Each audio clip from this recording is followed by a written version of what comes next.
알면 이득 모르면 손해 생활 속 의료 정보를 알려주는 의사 동네 의사 닥터 조입니다.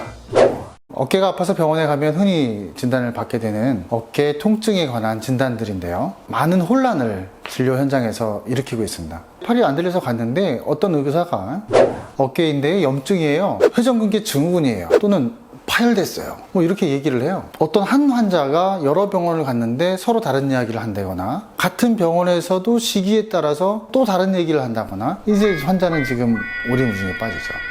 치료법도 약 먹고 물리치료하세요, 주사 맞을게요, 우리는 비수술 전문이에요, 여태까지 왜 수술 안 하고 버텼어요, 뭐 이렇게 환자들을 야단치기도 하고, 그래서 환자들은 굉장히 혼란스러워지는 그런 종목이 돼요. 저한테 온 환자 한 분 이야기를 좀 들려드리면, 의사를 찾아가서 처음에 진단을 받았는데 선생님이 당신의 진단명은 회전근개 염증이에요, 약 먹고 물리치료하고 또 이제 충격파 같은 거 좀 하면서 봅시다. 한 달을 받았어요. 전혀 낫질 않았어요. 선생님이 그러면 MRI를 찍고 진단을 다시 한번 해보자. MRI를 찍고 나서 환자한테 회전근개인대가 파열됐네요. 환자는 아니 처음에 염증이라더니 한 달을 치료하고 나서 검사하고 나서 이제 파열이라고? 이 의사가 미워진 거죠. 신뢰를 할 수가 없어졌어요. 그래서 그 MRI를 들고 여러 병원을 찾아다닙니다. 어떤 의사가 잘 본데더라. 갔어요.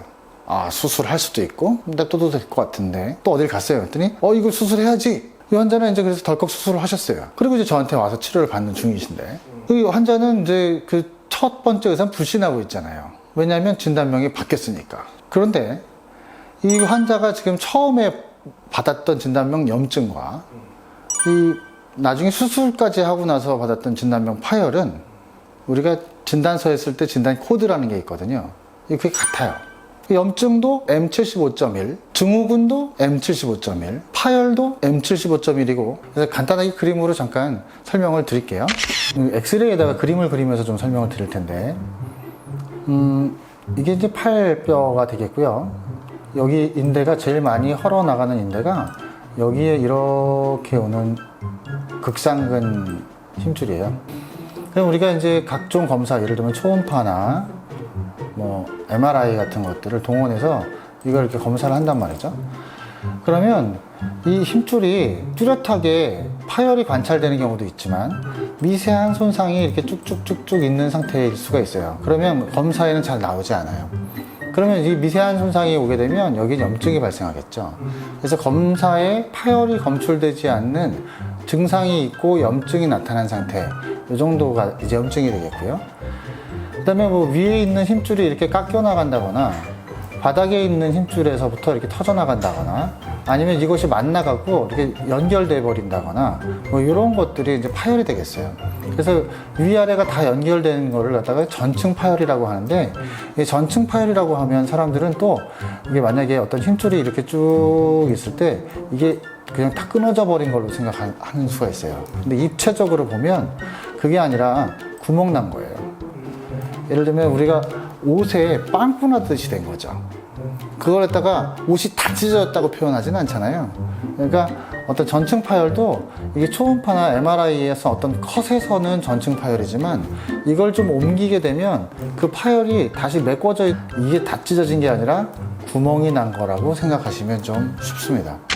심지어 이건 다 외상도 아니고 상해도 아니고 질병이에요. 그럴 때는 자동차 사고나 산재 사고나 상해 사고에서 그 사건과 이것은 연관성이 없다가 돼요. 그래서 이걸로 이제 꼬인 케이스를 좀 보면, 어떤 환자가 이제 뭐 버스 손잡이를 잡고 있었는데 급정거를 했어요. 그날부터 아파. 그래서 갔더니 파열이래. 저 사람이 나 다치게 했으니까 진단서 써주세요. 그랬더니 뭘 써주냐면 M75.1을 써줬어요. M75.1은 외상과 상관이 없다예요.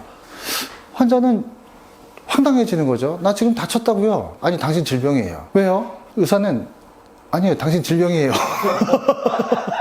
어쨌든 이 병은 좀 이해를 하실 필요가 있어요. 그런데 왜 이렇게 자꾸 질병으로 진단하게 되냐면, 일반 인구에서 통증이 없는 사람들을 들어오세요 그러고 검사를 하게 되면 대략 4분의 1 정도가 파열돼 있어요. 그냥 헐어 있는 거예요. 그래서 나이에 따라 좀 증가하는데 50대부터는 이 파열이 막 증가하기 시작해요. 80대에 가면 하나도 안 아픈데 50%나 다 파열돼 있습니다. 그러니까 이것이 자연 파열이냐 구분하는 거는 입증이 잘 안 됩니다. 그래서 우리가 외상으로 쓸 수가 없는 경우가 많아요. 그래서 회전근개 파열은 많은 경우에 자연 발생하고 있고, 나이에 따라서 발생한다는 건 노화에 가깝고요. 그 다음에 유전성을 보여요. 엄마가 무증상 파열이 있으면 딸도 무증상 파열이 있을 가능성이 많아요. 또 형제 간에도 뭐 쌍둥이라고 하면 더 그렇겠지만 저 사람이 파열이 있으면 나도 파열이 있는 경우가 많아요. 근데 그게 문제가 안 되는 경우가 많고 죽을 때까지도 큰 문제가 안 되는 경우가 많아요. 그래서 치료의 원칙 자체가 의사가 당신은 파열이에로 하더라도 첫 번째는 겁먹으면 안 돼요. 겁먹으면 이제 어딘가 좀 끌려 들어가는 수가 있어요. 그래서 치료의 대원칙은 이거예요. 안전한 치료부터 좀 꾸준히 해보세요. 많이 쓰지 말고 약 먹고 물리치료하세요. 그러면 상당히 많은 사람들이 좋아져요. 그리고 나서 정 안 되겠으면 수술에 대한 상담을 하는 거는 필요해요. 그래서 수술하지 말라는 게 아니라 수술은 꼭 필요한 치료가 될 수가 있어요. 또 하나는 유튜브도 그렇지만 뭐 방송에서도 많은 분들이 나와서 뭐 이렇게 치료하는 게 좋아요, 저렇게 치료하는 게 좋아요, 막 이렇게 얘기를 해요. 근데 좀 위험하다고 생각을 해요. 환자의 상태와 증상에 따라서 다 처방이 바뀌는데, 예를 들면 어떤 사람이 뭐 회전근개에는 이런 운동이 좋아요, 뭐 이런 재활법이 좋아요, 이렇게 얘기하는 것도 틀린 거죠. 왜냐면 그 환자 상황 모르잖아요. 방송 보고 내가 혼자 처방하면 엉뚱한 거 하게 돼요. 그러니까 자기를 이렇게 지켜봐 줄 수 있는 치료진을 찾아가서 그 사람하고 내 상태를 파악해 가면서 그날그날의 상태에 맞게 치료하는 게 맞아요. 같은 환자도 날짜에 따라서 상태가 다를 수 있거든요. 그러니까 당황하지 말자. 자, 파열과 염증은 같은 병일 수 있다. 지금까지 동네 의사 닥터 조였습니다. 다음에 만나요.